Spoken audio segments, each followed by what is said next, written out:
Infamous hurricanes of the 2010s. These hurricanes are highly infamous hurricanes that occurred in the 2010s, in the 2000s, but mostly the 2010s.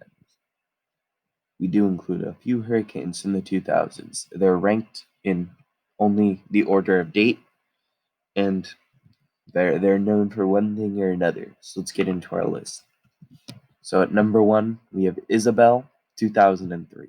Isabel 2003 was known for having a beautiful annular shape, a large donut eye, and also making landfall in North Carolina. Isabel was a Category 5 over the North Atlantic, but was not a Category 5 at landfall. At number 2, we have Hurricane Katrina, 2005. No list is complete without Katrina. Hurricane Katrina was a highly powerful hurricane that made landfall near New Orleans and breached the levees. It's the costliest storm of all time, tied with Harvey, and caused many deaths in the U.S. It was also a Category 5 in the Gulf of Mexico, although it was a Category 3 or 4, depending on who you ask, at landfall. At number 3, we have Hurricane Wilma, 2005. Hurricane Wilma is the most intense hurricane ever recorded in the Atlantic Basin. Hurricane Wilma reached an intensity of 882 millibars and achieved winds of 185 miles per hour. It made landfall along the Yucatan and South Florida as a major hurricane, and it was a very memorable hurricane and basically capped off the 2005 hurricane season. At number 4, we have Ivan, 2004. Hurricane Ivan was a Category 5. It produced the most ace of any storm of all time and reached winds of 165 miles per hour. It made landfall up and along the Gulf Coast and caused much damage up there.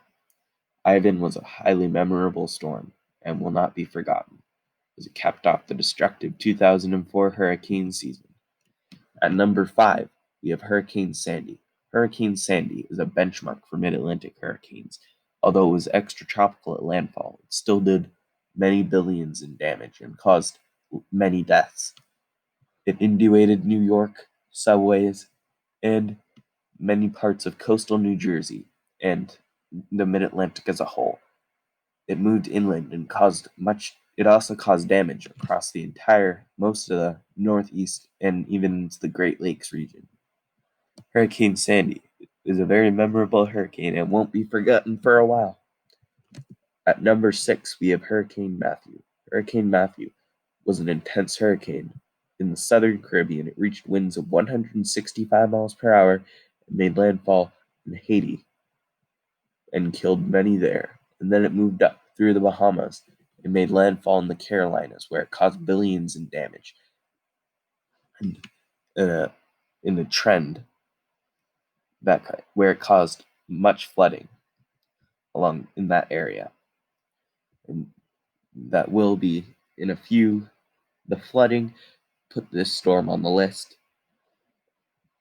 And also, did you know that this storm broke a 12-year Category 5? Well, no, it's a 10-year, 9-year Category 5 drought for the Atlantic Basin. At number 7, we have Hurricane Irma, 2017. Hurricane Irma was a very long-lived and powerful Cape Verde hurricane that achieved winds of 180 miles per hour and I believe has the second most ace of any hurricane of all time, producing about 65 accumulated cyclone energy points. Hurricane Irma could have been a lot worse if it didn't make landfall along Cuba, as it had plenty of jet fuel to work with. Could have easily went and hit Florida as a Category 5 hurricane as it was re-intensifying, but luckily it hit Cuba, a less densely populated area. Although it's the lesser of two evils, Cuba still got hit pretty hard, and many died there. But Irma was a very But in conclusion, Irma was a long-lived, powerful Category 5 hurricane at Cape Verde, and really is a classical Atlantic Cape Verde hurricane. At number 8, we have Hurricane Maria. Hurricane Maria was a powerful Category 5 that epitomizes, Category 5 hurricanes. It made landfall in Puerto Rico as a Category 4 with winds of 155 miles per hour and caused many billions in damage and killed thousands of people. Hurricane Maria is a storm that hopefully won't be forgotten for generations. It was powerful, deadly, and destructive, and it really went and basically leveled Puerto Rico. It was along with Irma, it really capped off the 2017 hurricane season. At number 9, we have Hurricane Michael 2018. Hurricane Michael was a Category 5 in the Gulf of Mexico. It was a very powerful Category 5 in the Gulf of Mexico that formed from a Central American gyre in mid-October.